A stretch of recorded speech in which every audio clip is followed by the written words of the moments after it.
Panapanahon ng pagkakataon, may babalik bang kahapon?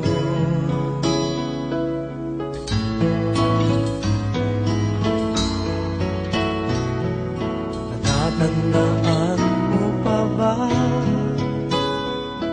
nang tayong dalawa'y unang magkita?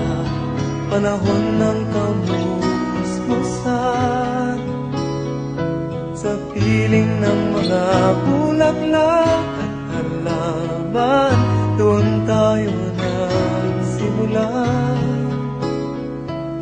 mangarap at tulad.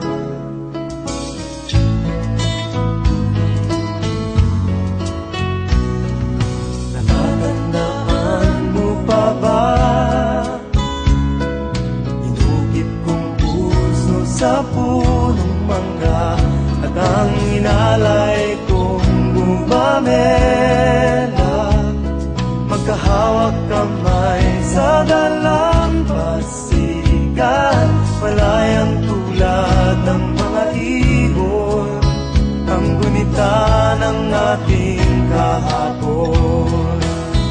Ang mga puno't halaman ay kabiyak ng ating gunita sa paglipas ng panahon. Bakit kailangan ding lumisan?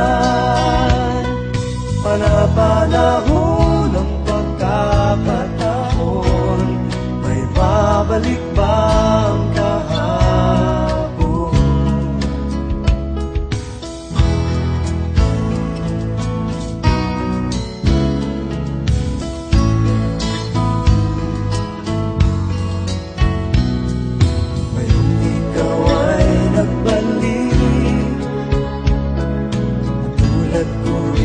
Ang iyong pananabik, makita ang dahil